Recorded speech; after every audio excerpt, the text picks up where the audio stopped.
দোষ ত্রুটির তেমন নমুনা না থাকলেও অনেক মেয়ে সম্পর্কে আমাদের মন্তব্য থাকে মেয়েটি ভালো নয়। আবার অনেক নারী পুরুষের চোখে ভালো মেয়ের তকমা পেয়ে যান। তাহলে এই ভালো মেয়েদের নিশ্চয়ই কিছু বৈশিষ্ট্য রয়েছে, আর তারই সন্ধান করেছেন বিশেষজ্ঞরা।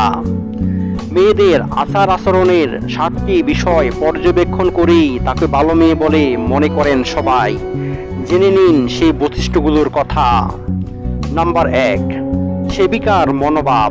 একজন পুরুষ সঙ্গিনী হিসাবে এমন একজন ভালো মেয়ে চান, যিনি কষ্টের সময় দুহাত বাড়িয়ে দেবেন, রাতে দুঃস্বপ্ন দেখে বাচ্চা কেঁদে উঠলে তাকে আগলে রাখবে। অর্থাৎ যে মেয়েদের মনে আন্তরিক মমত্ববোধ রয়েছে এবং তার মাঝে সেবিকার বৈশিষ্ট্য বিদ্যমান, তারাই ভালো মেয়ে বলে বিবেচিত হয়। নাম্বার 2, বিশ্বাসযোগ্যতা।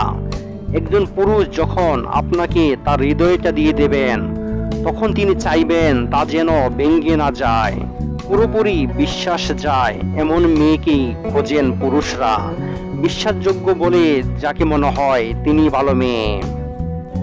নাম্বার 3, সততা।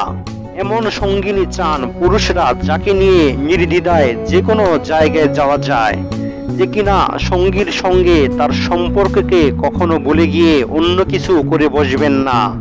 নারীদের মাঝে প্রতারণা প্রবৃত্তি থাকলে তা উপলব্ধি করার চেষ্টা করেন পুরুষরা। সততা যার মাঝে পরিষ্কার, তিনি স্বাভাবিকভাবেই ভালো মেয়ে হয়ে ওঠেন। নাম্বার 4, নির্ভরযোগ্য ব্যক্তিত্ব। পুরুষরা এমন নারীর স্বপ্ন দেখেন, যিনি কিনা সঙ্গী ভেঙে পড়লে তাকে সর্বশক্তি দিয়ে তুলে আনার চেষ্টা করবেন। সঙ্গীর যে কোনো সমস্যার কথা তাকে জানানো যায় এবং ভালো পরামর্শ পাওয়া যায়, যিনি প্রয়োজনে হাল ধরার ইচ্ছাও রাখেন। নাম্বার 5, নিরহংকার। অহংকারী নারীদের একেবারে পছন্দ করেন না পুরুষরা, কিন্তু তার ভেতরের গুণগুলোকে প্রশংসার দৃষ্টিতে দেখেন। আপনার মাঝে ভালো কোনো গুণ থাকলে তাকে শ্রদ্ধার চোখে দেখবেন পুরুষরা, কিন্তু এ নিয়ে অহংকারী মনোভাব মোটেও গ্রহণযোগ্য নয়। যার অহংকার নেই তার ওই ভালো মেয়ের মন্তব্য জুটে যায়। নাম্বার 6, বিচার বুদ্ধি সম্পন্ন।